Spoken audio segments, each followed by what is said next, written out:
Goeiemôre vriende, dit is vandag Saterdag 31 Mei, bazaardag by ons.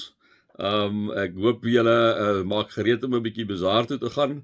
As julle so hier van 8:45 af daar in die omtrek is, kom maak 'n draaitjie daar, is lekker groente, as 'n lekker pastye, as lekker samosas, daar's lekker koeke en terte en puddings en daar's die lekker ontbyt tot omtrent 11 uur toe wat bedien word. Daarso is boereworsrolle, daar's die chic butiek, daar's die wit olifant tafel. Daar's 'n klomp goed, daar's meubelment wat jy kan koop, daar's boeke wat jy na gaan kyk. So daar's 'n klomp goed wat jy kan doen. Jy is baie welkom om sommer net daar 'n draaitjie te maak. Kom ons raak net so vir 'n wyle stil.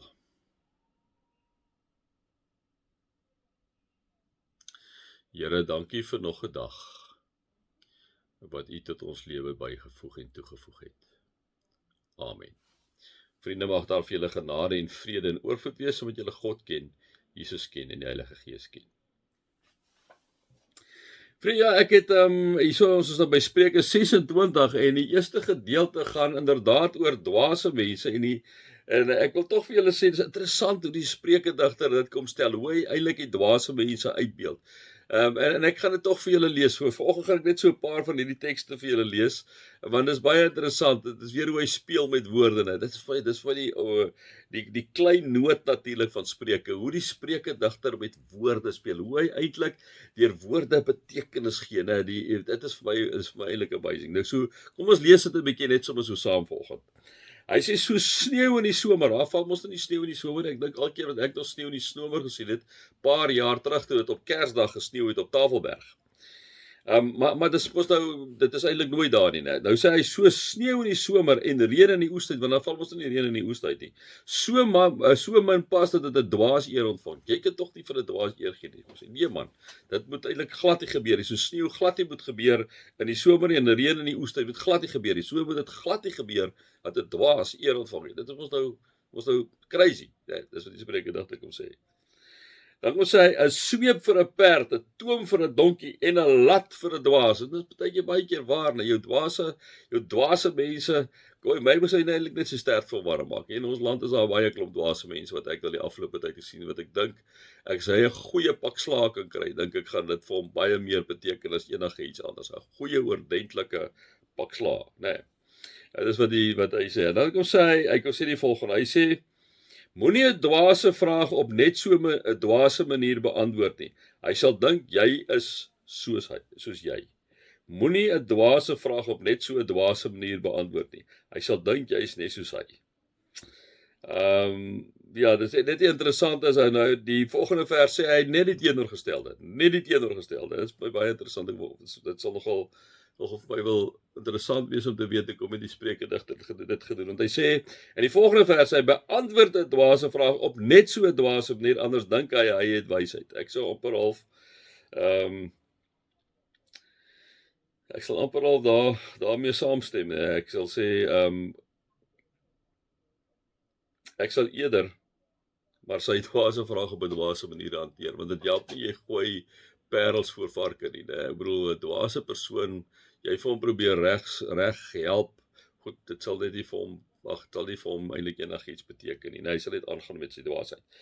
Dan gaan hy aan en dan sê hy, as jy 'n dwaas met 'n boodskap stuur, kan jy net sowel nie 'n boodskap stuur nie en aanvaar dat daar moeilikheid kom, né? Dwaas het nie wysheid nie, dwaas het nie onderskeidingsvermoë nie, dwaas het nie lekker takt, aanvoeling, begrip nie. En ek kom sê die Spreukedigter, as jy nou wraggies 'n dwaas wil vat, iemand wat nie onderskeidingsvermoë het, nie begrip het nie, wat nie 'n aanvoeling het nie, as jy dit doen, kan jy net sowel nie die boodskap bestuur nie. Al wat jy kan weet is as daai ou hy boodskap gaan afleer, gaan jy net moeilikheid kry, kom sê hy.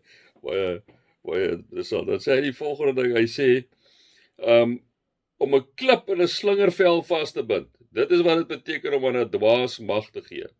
Om 'n klip in die slingervel vas te bind. Jy daai klip vasbind in die slingervel, gaan die klip mos dan nie uitgaan nie. Dit is wat dit beteken om aan 'n dwaas mag te gee. Mense doen dit net nie. Waar sit jy nou en jy sit 'n klip, maak jy vas in 'n slingervel, want die klip moet mos tog nou uitgaan, hè. As jy hom nou vasmaak aan die slinger in die slingervel, dan gaan die klip mos nie uitgaan. Dit is stupid, jy doen dit net nie. Nou kom sê hy, om 'n klip in 'n slingervel vas te bind. Dit is wat dit beteken om aan 'n dwaas mag te gee. Jy gee nie aan 'n dwaas mag nie. Jene vriende, ek moet vir jou sê, in ons land is 'n klomp dwaase. En ons het aan hulle mag gegee en ek wil julle sê dit is ook omdat by tye maar 'n horribaal gaan omdat ons aan 'n klomp dwaase mag gegee het, hè. Ons moet maar bid dat hy mag maar weer weggevat word van hulle, want die vet weet, ek weet nie wat gaan voorlê as jy in hierdie dwaase hierdie mag die heeltyd bly gee nie, né. Dan gaan hy aan, dan sê hy 'n doring in 'n dronkman se hand, soos 'n spreuk in die mond van 'n dwaas. Nou kyk 'n doring in 'n dronkman se hand, dit pla hom en like vriende, ek bedoel, hy is so dronk, hy weet nie eens daarvan nie. Nou sê hy, soos 'n spreuk in die mond van 'n dwaas, né? Wat die dwaas weet nie eens wat hy doen nie, soos hy doring in die dronk ou se hand. Hy weet nie, hy weet net 'n dingetjie en so aan. Nou sê hy dieselfde, soos 'n spreek in die mond van 'n dwaas, verwy tog te koslik hoe hy sê. En sê hy vers 10. Hy sê 'n boogskutter wat nie omgee wie hy raak skiet nie, soos iemand wat 'n dwaas of sommer 'n verbyganger hier. Jy kan mos sien dat hy boogskutter, dit is net so goed as jy praat met 'n geweer, hierdie is 'n boogskutter. Jy is sommer uit met 'n geweer en hy skiet sommer links en regs hier rond. Ek bedoel dit is mos nou dit is mos nou crazy. Nou kom sê hy soos iemand wat 'n dwaas hier of 'n verbyganger hier. Hoekom sal jy 'n dwaas hier? Jy weet dit is 'n dwaas. Jy sê dit in vermoeilikheid, né? Nee, kom sê hy vir ons. Maar dan vers 11, soos 'n hond wat na sy braaksel toe terugkom, soos 'n dwaas wat dieselfde dwaasheid weer begaan, né? En dit is ongelukkig soos jy 'n dwaas is, ons sien dit weer eens in ons land, begaan die een dwaasheid na die ander dwaasheid, na die ander dwaasheid, na die ander dwaasheid, hè. Leer nie daai, dit gaan net oor homself of haarself. Dan gaan hy aan, dan sê hy die laaste enetjie, jy sien self dubbelpunt. Vir iemand wat dink hy het die wysheid in pag, is daar minder hoop as vir 'n dwaas, né? Iemand wat dink, dit beteken ek dink hy sê maar net is iemand wat so arrogant is. Hy is so arrogant is dat hy dink hy het wysheid in pag.